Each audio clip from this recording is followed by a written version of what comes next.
Certamente o Senhor, Jeová, não fará coisa alguma sem ter revelado o seu segredo aos seus servos, os profetas. Pai, estamos diante da Tua Santa Palavra. Eu quero pedir que o Senhor possa continuar falando conosco. Possamos continuar recebendo mais de Ti essa noite. Que o Teu Espírito Santo, oh querido Espírito, tenha total liberdade de agir no meio de nós. Age curando, sarando.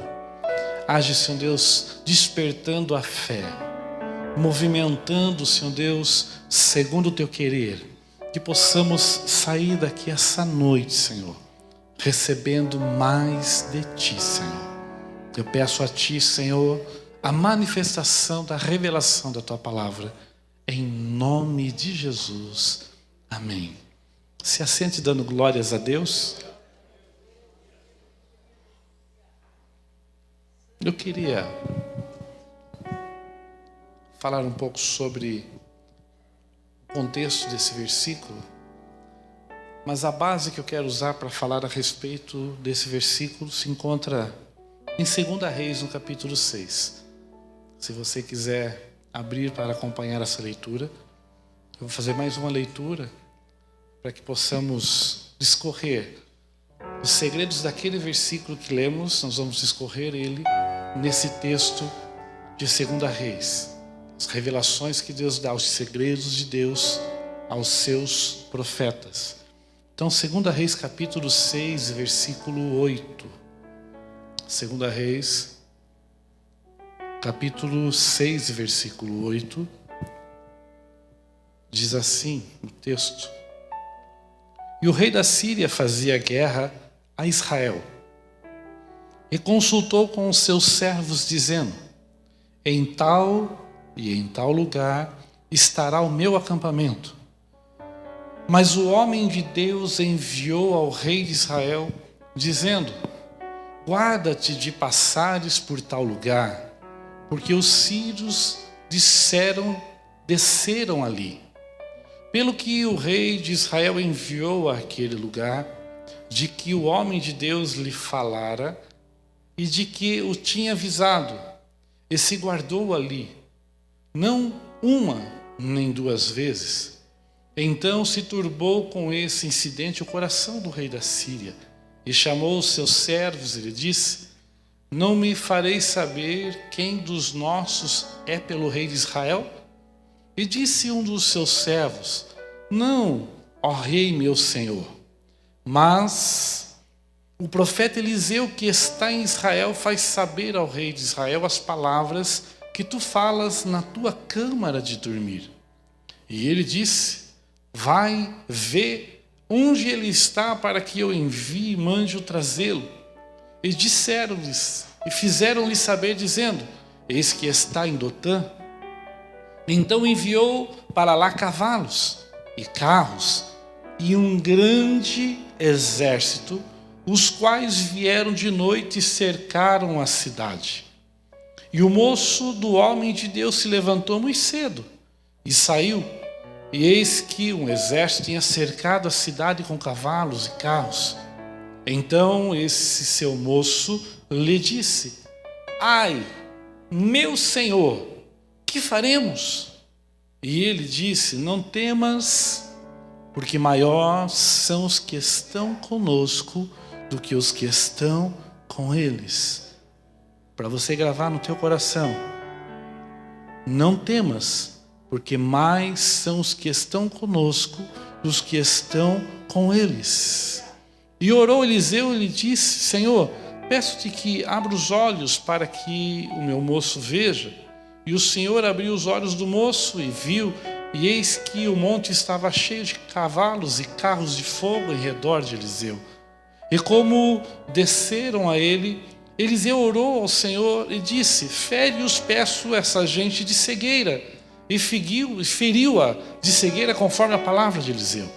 Então Eliseu lhe disse: não és esse o caminho, nem é esta a cidade. Segue-me, guiar-vos-ei ao homem que buscais. E os guiou a Samaria. E sucedeu que, chegando eles a Samaria, disse Eliseu: ó Senhor, abre os olhos para que eles vejam. E o Senhor lhes abriu os olhos para que visse, eis que estavam no meio de Samaria. E quando o rei de Israel os viu, disse a Eliseu: feri-los-ei, meu pai. Mas ele disse: não os ferirás. Feririas tu os que tomasses prisioneiros a tua espada e com os teus arcos, com o teu arco? Põe-lhes diante pão e água, para que comam e bebam, se vão para o seu senhor. E apresentou-lhes um grande banquete, e comeram e beberam, e os despediu, e foram para o seu senhor. E não entraram mais tropas de sírios na terra de Israel. O texto em que nós lemos como base fala que tudo o que acontece ao nosso redor, de alguma forma, Deus tem providências a dar a nossas vidas a respeito de conhecimento. O primeiro conhecimento vem para nós a respeito daquilo que está escrito na palavra de Deus. O segundo conhecimento vem a respeito daquilo que aprendemos no cotidiano, as experiências que nós temos com Deus. O terceiro conhecimento vem a respeito de pessoas que já passaram por essas situações e são aptas a nos dar direcionamento em momentos de dificuldade. Mas essas pessoas devem estar intrinsecamente ligadas ao Senhor, devem estar em comunhão com Deus, porque a palavra de Deus diz que Deus revela aos seus profetas, Deus revela aos seus servos, Deus revela a pessoas específicas. Quando nós vamos para esse texto, para podermos entender esse versículo, a Bíblia fala a respeito de um tempo em que Israel estava sofrendo com o ataque dos sírios.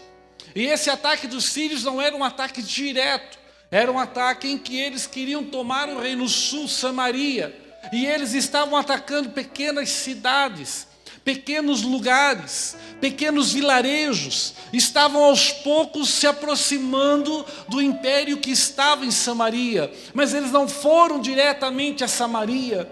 Sabe o que eu entendo aqui? O inimigo nunca vai atacar diretamente você, ele vai começar aos poucos, vai minar, vai tentar travar a sua visão, vai tentar fazer você desistir, vai criar circunstâncias para que você não acredite em quem você é e não acredite no que Deus tem para fazer na sua vida. Ele vai tentar fazer com que você recue. Mas interessante é que esse texto nos dá uma garantia tremenda. Esse texto mostra em que quando o inimigo tenta se levantar para nos atacar, quando o inimigo tenta se levantar para nos parar, Deus sempre nos mostrará a atitude que Ele virá e nos dará livramento, porque maior é o Senhor na nossa vida do que qualquer ataque que o inimigo possa fazer contra nós.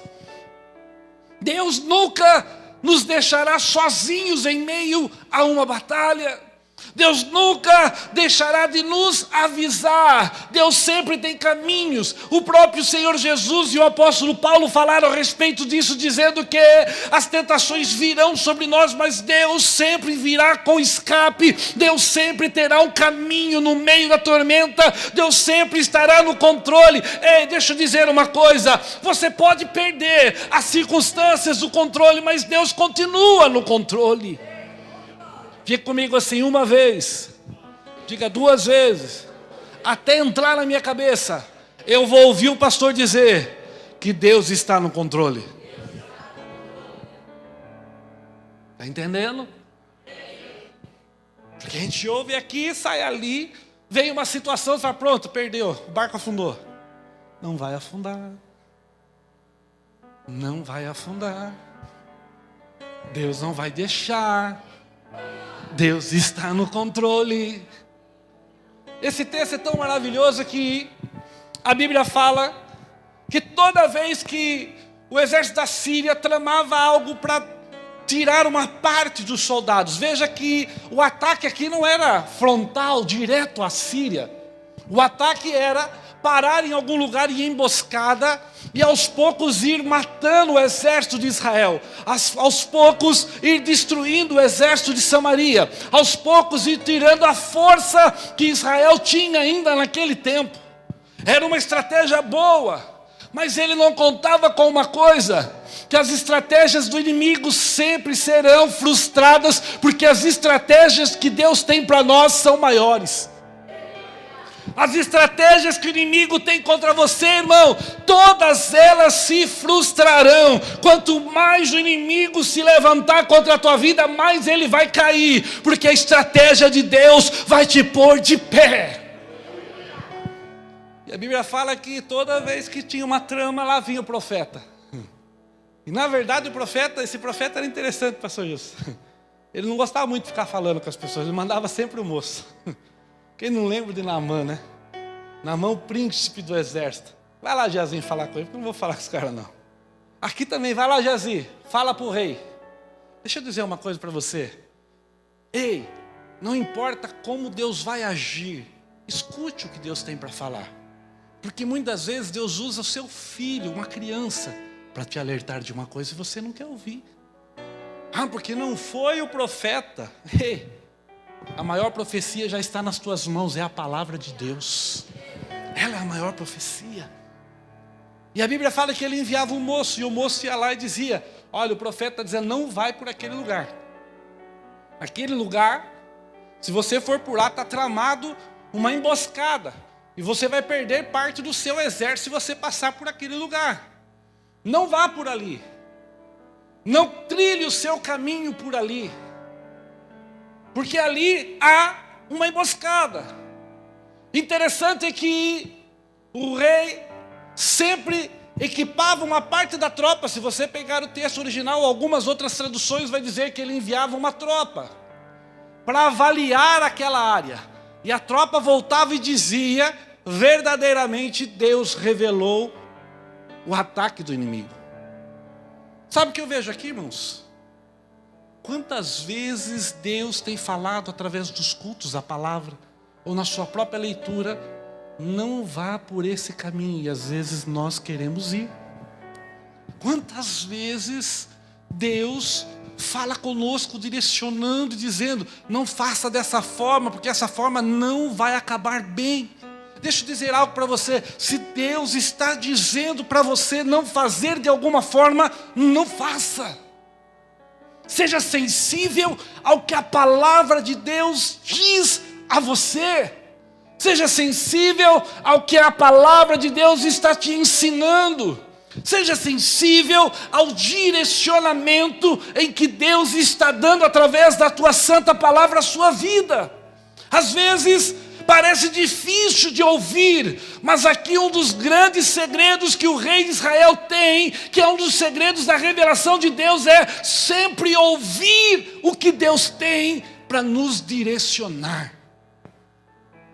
Ouça toda a direção que você vai dar para a sua vida, para o seu ministério, para a sua empresa, para o seu trabalho, para a sua família. Sempre peça a Deus discernimento e direcionamento para executar. Não saia executando porque parece bom. Não saia executando porque parece mil maravilhas. Saia executando porque Deus te deu direcionamento e vai dar certo.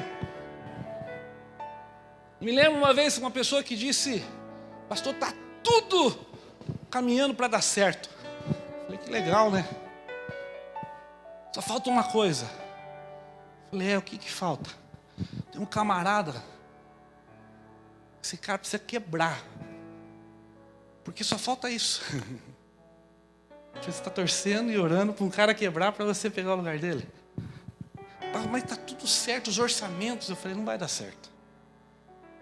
Ô pastor, você está orando? Eu falei: não estou orando. A palavra diz que até os inimigos devem ser bem tratados, quanto mais nesse caso. Quer que dê certo suas coisas, não projete nada desejando o mal de alguém. Que quando você projeta alguma coisa para atingir outra pessoa, vai dar errado. Vai dar errado. Sabe o que aconteceu? Ele sumiu, um tempo sem me ver. Semana passada encontrei com ele. Aliás, no domingo. Ele estava trabalhando numa barraca de pastel, veio, tudo bem? Eu falei, tudo bem, graças a Deus. As coisas são interessantes, né? Eu falei, são interessantes. O que é interessante? O senhor falou aquela vez lá e não deu certo mesmo. Ô, boca de profeta. Eu falei, não põe a culpa em mim não, filho. Não deu certo porque o que você estava tramando não tinha como dar certo. E agora o que você está fazendo? Estou fazendo outra coisa da vida. Falei, voltei a fazer o que eu fazia antes. Você gostava do que fazia, não gostava? Gostava tanto, pastor, que eu já estou com vários serviços. E aprendi, não estou desejando que ninguém pare para que eu entre no lugar deles. Eu falei, isso é a bênção de Deus entrando dentro da sua vida. Caminhos, Deus nos dá direções. Deus nos dá direções. E as direções que Deus dá, mesmo que pareça, mas pastor, tem coisas que está falando na Bíblia que parece que é muito antiquada. Ei, ouça o que a Bíblia diz. Ouça o que a Bíblia diz. Se o profeta falasse e o rei não ouvisse, ele aos poucos ia perdendo a sua força. E o inimigo age dessa forma em pequenas coisas que parece que não tem nada a ver. E ele vai tentar tirar a sua força, vai tentar tirar o seu equilíbrio. Mas uma coisa deixa eu te dizer, Deus sempre vai tentar te avisar. Ouvir é a tua parte. Ouvir é a tua parte. Isaías fala que às vezes nós tentamos ir para a direita, às vezes nós tentamos ir para a esquerda, mas de trás a Bíblia fala, nós ouviremos uma voz, segue por esse caminho. Sabe o que quer dizer? Deus não vai deixar você enganado. Deus não vai deixar você enganada. Deus vai te dar a direção que você deve seguir. Qual o caminho, qual o formato. E você vai ver quanto Deus vai fazer você crescer. Interessante que o jeito que Deus trabalha é tremendo, porque o inimigo ficou frustrado. Esse texto me chama muita atenção porque a Bíblia fala que o rei da Síria chega ao ponto de falar assim, alguém entre nós está nos traindo. Quando a gente segue o caminho que Deus nos dá, a direção que Deus nos dá, os nossos inimigos vão ficar sem entender o que é que está acontecendo. Diga comigo assim, os meus inimigos vão ficar sem entender. Aleluia. Você pode dizer para o seu irmão, diga assim, vão ficar sem entender.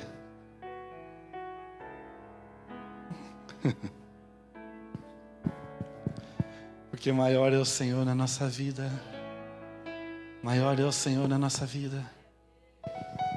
Aí a Bíblia fala que quando ele falou assim, tem um inimigo, alguém entre nós, traidor. O texto fala algo tremendo. O texto fala que, não, Senhor, não existe nenhum traidor no meio de nós. O que na verdade existe é que lá no meio de Israel, tem um homem por nome Eliseu, eles nem o chamam de profeta. Apenas dizem que ele é um homem. E a Bíblia fala que ele estava no meio do povo de Deus.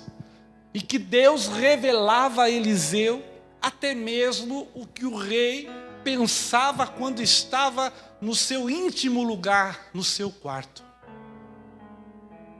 Ei, deixa eu dizer uma coisa para você. Bem num bate-papo mesmo. Deus conhece os seus mínimos pensamentos que você pensa sozinho lá dentro do seu próprio quarto. Diga comigo assim, Deus me conhece. Diga, Deus não está falando com o estranho. Diga, Deus me conhece. Você está entendendo? Não existe um direcionamento para estranho. Deus conhece a tua estrutura. Deus conhece a estrutura dos nossos inimigos. Deus conhece a estrutura de todos. Por isso a Bíblia fala que quando precisa Ele até inclina o coração de um juiz por uma causa. Deus tem todo o poder na mão porque Ele conhece detalhes íntimos.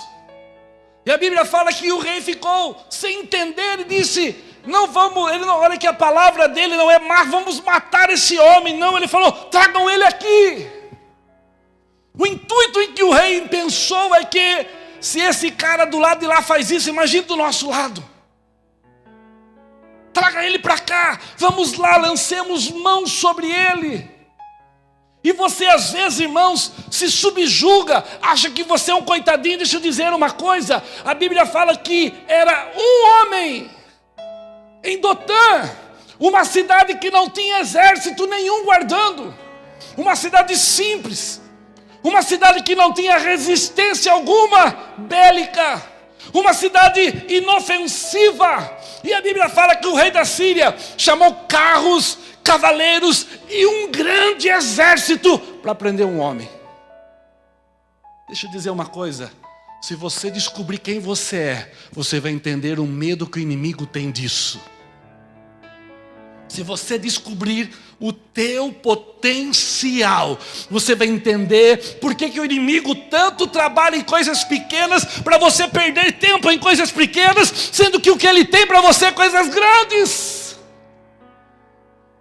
Ei, o inimigo fica lançando pedrinhas para que você fique toda hora arrancando uma do sapato ou outra do sapato, porque ele tem medo que você entenda o propósito e você se levante verdadeiramente como você é diante de Deus. E aí, irmão, vai resistir ao diabo e você vai ver ele fugir de verdade. Ei, ele sabe quem você pode se tornar. Sabe por quê? Porque ele conhece a história toda. Fim de semana passado, não, domingo agora, conversando com o Hérito, meu filho, ele estudou história da música, né? E ele, conversando sobre a história da música, nós estávamos vendo o primeiro nome que era para ser dado em uma música do Raul Seixas, que não vingou porque a gravadora tirou. E o primeiro nome era Príncipe da Escuridão. E esse nome não vingou. Mas quando esse nome foi falado, eu entendi o porquê da letra. Príncipe da Escuridão. E a letra dizia mais ou menos assim: eu nasci há 10.000 anos atrás, e não tem nada nesse mundo que eu não saiba demais. Quem nasceu há mais de 10.000 anos? Se a Terra cronologicamente construída tem cerca de 6.000 anos. Ele conhece toda a história, os detalhes da história. E quando Deus diz assim, eu vou te levantar, ele põe a mão na cabeça e fala assim, vai levantar mesmo. E ele sabe a potência que você é na mão de Deus. O rei da Síria fala assim, não, mas poderia falar, é só um profeta? Vamos lá, meia dúzia de homens, a gente invade a casa pelos fundos, ele nem vê. A gente dopa ele, põe um pano na cabeça dele, arrasta ele para fora e traz para cá. O rei falou, não, manda cavalos, cavaleiros e um grande exército, porque esse homem, aleluia, é uma potência. Deixa eu dizer uma coisa, o inimigo sabe a potência que Deus vai fazer você se transformar. Ele sabe a potência que essa igreja vai se transformar. Ele sabe a potência que a tua família é no Senhor. E por isso ele tenta tramar. Mas maior é o Senhor, maior é o exército de Deus a teu favor. Maior é o Senhor na tua vida. Olha que interessante o texto. E vai o exército e fecha a cidade, pastor. A cidade toda fica sitiada, com o termo bíblico, fechada. De manhã, o moço do profeta sai bem cedinho, provavelmente para agradar o profeta, preparar o café. Deve ter saído, se nós trouxéssemos para os dias de hoje, para ir na padaria, comprar um pão, uma manteiga, um leite, pôr na mesa. Claro que estou parafraseando para os dias de hoje, mas ele estava preocupado em deixar tudo em ordem para o profeta. E a Bíblia fala que quando ele sai para fora da casa, ele vê a cidade toda sitiada.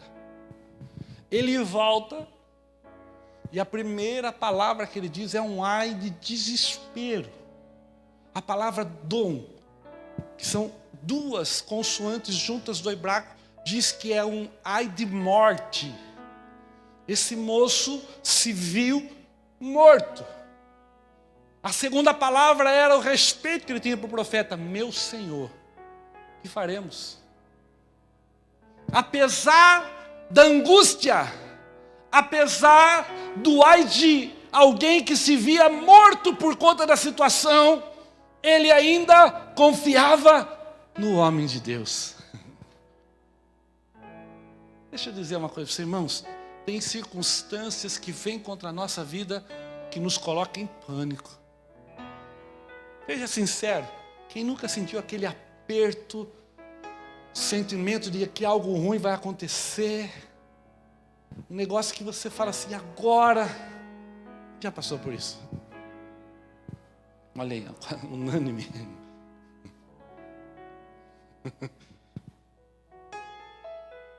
Ei, esse sentimento não faz de você pequeno, esse sentimento faz de você humano. Isso faz de você um ser humano. Porque Deus não levanta e não escolhe super-homens, porque super-homens só são criados pela Marvel. Não são criados por Deus. Deus sabe a estrutura que você tem. Deus sabe quem você é de verdade. Mas uma coisa que você precisa entender, a angústia pode vir. O desespero pode muitas vezes vir contra você, mas você tem que entender uma coisa: não deixe de confiar em Deus. Quando essa situação vem, confia nele. Quando essa circunstância bate na porta, confia nele. Interessante que a Bíblia fala que esse moço entrou desesperado, mas confiante. O que faremos? Ele já estava dizendo assim, o que a gente faz? Eu sei que Deus é com o Senhor. O que a gente faz, Eliseu? Ei, em momentos de dificuldade, em momentos de tribulação, não se tranque no quarto. Procure alguém que tenha espiritualidade primeiro, experiência por segundo, e condições de te ajudar, aconselhando a sair dessa situação. Não tente passar por isso sozinho. E às vezes a gente sabe que esse sentimento traz um desejo de se trancar. E se você se trancar, aí você entra numa famosa palavra desse último tempo chamada depressão. E a depressão pode te causar uma outra síndrome chamada síndrome do pânico. Quando isso acontece com você, é sinal de que você precisa de ajuda. Posso dizer uma coisa para você? O ser humano, desde o jardim do Éden, foi preparado para ter alguém junto com ele. O ser humano, desde o jardim do Éden, foi construído por Deus para ter pessoas para compartilhar. O ser humano não foi criado para ficar sozinho. Recado para você da internet: Deus não te quer só aí não, porque aí você tem o conhecimento do culto e da palavra, mas a experiência está em comunhão com os irmãos. Você precisa estar no culto. Precisamos uns dos outros. Não somos sozinhos. Esse moço procurou Eliseu e Eliseu disse: calma. E vem o versículo que você precisa guardar no teu coração. Maior são os que estão. Fala para o teu irmão assim: você não está sozinho não, irmão. Diga para ele assim: se prepare.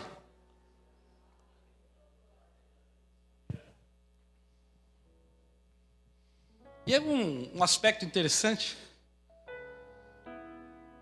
Uma vez eu estava na casa do pastor Marcelo, de madrugada, a gente estava vendo, eu não lembro, acho que era um programa de debate da HIT, né? 2 pastores trocando um assunto e um deles falou uma coisa interessante. Ele falou a respeito de que, às vezes, a sensação de que precisamos de muitos é tão grande, sendo que, na verdade, precisamos só de Deus. Você já não passou por isso? Aquela sensação de que você precisa de muitas pessoas em volta. Ei, Eliseu tranquilamente falou assim: ei, maior os que estão conosco Mas se ele dissesse assim, Deus está conosco, já era o suficiente.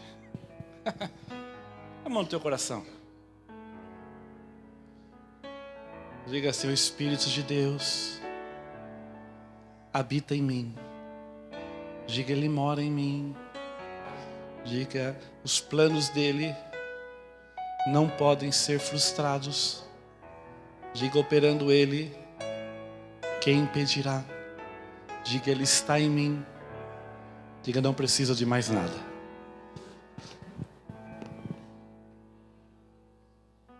Você perdeu a oportunidade de dar glória a Deus. Ou um aleluia. Aleluia. Sabe por quê? Nós temos uma síndrome de que o que nós não vemos, nós não acreditamos. Não é assim? E o Espírito Santo, nós não vemos. De tanto que nós não vemos, tem pastor falando até besteira a respeito disso. Só que não só existe, como podemos senti-lo. Uma coisa mais importante ainda, o Espírito Santo de Deus, Ele é Deus. E se o Espírito Santo de Deus é Deus, e Ele habita aí dentro de você, pare para pensar o que o inimigo pode fazer com você. Pare para pensar qual é a batalha que o inimigo vai vencer contra você. Pare para pensar, será que realmente os seus planos, segundo a palavra, vão estar frustrados? Ou você vai vencer mais uma? Olhe para trás, quantas você já venceu? Ei, o Senhor está com você. E se levantar um exército contra você, Ele porá um exército maior ainda a seu favor. Agora diga comigo assim, o exército de Deus não é para matar os meus inimigos. Digo, o exército de Deus é para me dar a vitória. Aleluia. Tem tanta gente aí assim, Jesus, mata ele. Ai, Jesus. Que raiva daquela irmã. E uma irmã falou assim, pastor, eu tenho uma raiva de umas irmãs aí na igreja. Não é essa igreja, não. Eu falei, por quê? Que elas vêm com todo culto com uma bota nova. As irmãs da bota nova, cuidado, hein? Eu falei, irmã, por que você tem raiva? Porque eu só tenho uma bota velha. A gente tem raiva de tanta coisa simples, irmão. Olha o profeta, Senhor, pare para pensar comigo. Se ele dissesse assim, mata todos, o que será que Deus fazia? Alguém se arrisca a dizer? O exército de Deus estava ali, maior do que o exército da Síria. Se ele falasse, mata todos, pastor, será que ele faria isso? Elias uma vez falou, vocês estão tirando sarro só porque eu sou careca? Deixa eu ver o que vai acontecer. O urso foi lá e matou todo mundo. Cuidado, você não precisa pedir a morte dos seus inimigos. Deixa eles confundidos. Ele não falou mata, ele falou cega eles, para que eles não vejam. E ele foi lá sabiamente, dirigiu eles para Samaria, levou para o meio de Samaria. E quando chegou no meio de Samaria, o rei de Samaria chegou para ele e falou assim, meu pai, posso matar todo mundo? Aí Eliseu falou, se fosse para matar, eu já tinha mandado matar, irmão. Não é para matar, dá de comer a eles. O rei, entendendo, não deu só pão e água, deu um banquete a eles. Você vai dizer assim, pastor, não estou entendendo. Princípios levam a milagres muito maiores do que vocês pensam. Primeiro princípio, o princípio de perdoar, leva a milagres. E comigo, eu preciso perdoar. Fale com a boca, irmão, eu preciso perdoar. Eu vi que tem umas pessoas que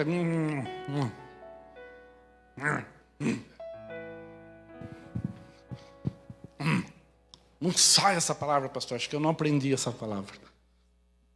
Então vamos lá. P-E-R, eu ensino ela. Perdoar. Ele estava ensinando o rei a perdoar aqueles que queriam matá-lo. O princípio de perdoar é princípio de grandeza. O princípio de perdoar te coloca em patamares maiores. Se você quer ser um grande homem, uma grande mulher de Deus, comece pelo princípio do perdão. Porque quando você perdoa, você se libera no reino espiritual para que as bênçãos de Deus te alcancem. A gente costuma dizer assim, Jesus disse, tudo que pedires em meu nome, crendo, recebereis. Aí Lucas, que é um autor mais detalhista, ele falou assim, deixa eu escrever aqui completo. Tudo o que pedires em meu nome ao Pai, crendo, recebereis. Mas perdoai aqueles que te fazem o mal. Sabe o que ele estava dizendo? Receber daqui está ligado ao que a gente faz aqui. Receber daqui está ligado a essa linha daqui. Se eu travo aqui, eu travo aqui. Tem gente que está batalhando por saúde, e a saúde está travada porque está travando aqui. Não é muito mais fácil liberar aqui e ser curado? Muito mais fácil liberar aqui e ser abençoado? É princípio, perdoe. Perdoe, porque aí Deus te levará num patamar muito maior. Perdoe, você vai sentir o quanto Deus tem para te dar. E muito mais Deus para te dar, tem para te dar do que qualquer pessoa possa ter tirado. Muito mais Deus vai te dar. Ei, deixa eu dizer uma coisa, pastor, mas alguém tirou isso de mim, alguém feriu isso, fez isso. Maior é Deus em dar do que alguém de tirar. Diga comigo, maior é Deus em me dar do que alguém possa tirar. Maior é Deus na sua vida. Maior é o que Ele pode fazer por você, por isso perdoe. Maior é Deus o que pode fazer na sua família, por isso perdoe. Maior é Deus o que Deus pode fazer no teu ministério, por isso perdoe. Libere, seja livre. E isso é uma coisa consciente, irmãos. Outro dia alguém disse, pastor, eu perdoei, mas eu não consigo esquecer. Eu disse, esquecimento é amnésia. Ou Alzheimer. Ou Alzheimer. Então você está orando errado. Fala, Deus me dá Alzheimer. Daí você esquece.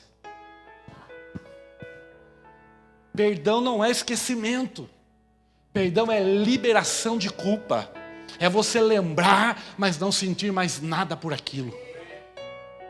É você lembrar, mas saber que aquilo não te fere mais.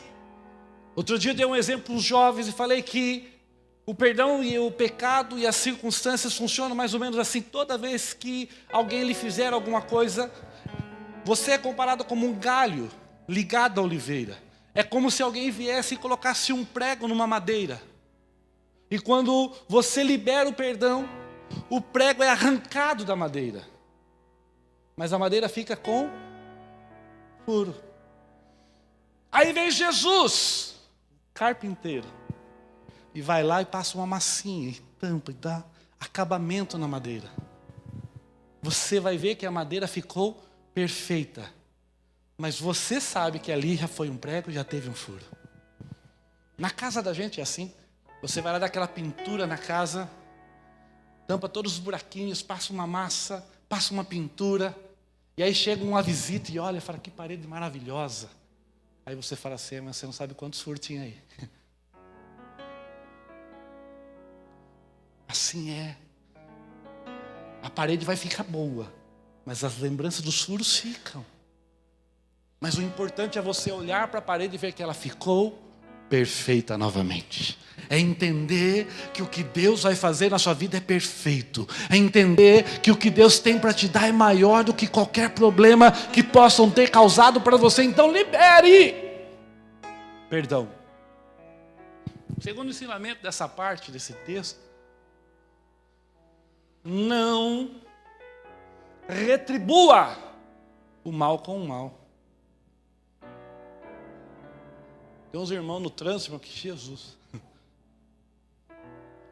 Esses dias aqui eu estava subindo aqui, eu levei uma fechada, irmão.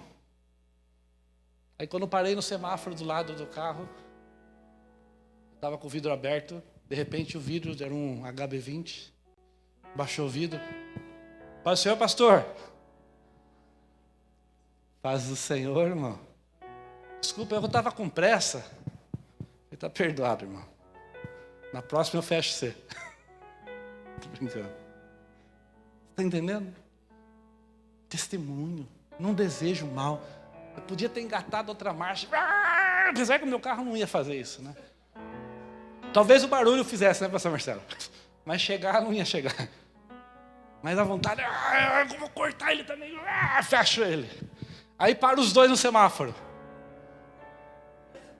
Paz do Senhor, pastor. Perdoe, o pastor está meio irado. Era outra conversa no semáforo. Não desejo mal. Cuidado. Não tente retribuir. Sabe o que Deus disse? Ei, diante das circunstâncias não retribua, porque a ira pertence a mim. Eu a retribuirei, diz o Senhor. Sabe o que Deus está dizendo? Se tiver que aquela pessoa pagar por alguma coisa, quem vai cobrar é Ele. E se Deus cobrar, a cobrança vai ser perfeita. Não põe a mão. Não retribua o mal por mal. Esse povo querendo matar Samaria, e agora ele está com o exército na mão. Mata, não mata, mata, não mata. Eu falo, não mata não. Dá de comer a eles, faz ao contrário. A pessoa tenta fazer o mal, faz o bem. Paga, e o texto, o evangelho é riquíssimo nesse texto em dizer: sempre pague o mal com o bem, porque quando pagamos o mal com o bem, aleluia, no céu se abre as bênçãos para nos abençoar. Sabe o que aconteceu no final disso? Eu quero concluir. Os projetos que Deus tem para a sua vida não são somente para hoje. Diga comigo, os projetos de Deus. Hoje eu vou fazer você falar. Diga, projetos de Deus para mim não são só para amanhã, só para uma semana. São para uma vida toda. Aleluia. Os projetos que Deus tem para você são para a vida, não são para dias. Entenda. Entenda. Aleluia. E para você entender mais ainda, o esboço que eu tinha colocado aqui apagou no começo e eu preguei outra coisa. Mas foi o que Deus direcionou para a sua vida. Faz tempo que eu não fazia esboço, pastor Marcos. Hoje eu fiz um esboço. E apagou. Mas como que apaga assim, pastor? É que o negócio do laptop aqui, ele fica... Tem aquele programinha de fazer atualização. Ele atualizou o bloco de notas e fechou o bloco de notas. Eu já entendi, Jesus. Porque esse é para outro dia. Eu vou por aqui. Porque o que Deus tem para você é uma coisa tremenda para a sua vida. Hoje é uma noite que Deus preparou você para ouvir essa palavra. Ouça Deus. Tenha pessoas em momentos de crise que possam te ajudar. Não passe momentos de crise sozinho. Entenda que nós não vivemos por vista, nós vivemos por fé. Por vista só vemos problemas, por fé vemos a promessa que Deus tem para a nossa vida. Entenda que maior é Deus na sua vida do que qualquer inimigo que possa se levantar contra você. Entenda que os teus inimigos não devem ser abatidos por você, devem ser apenas colocados na mão de Deus, porque Deus vai trabalhar com justiça e a bênção de Deus virá sobre a sua vida.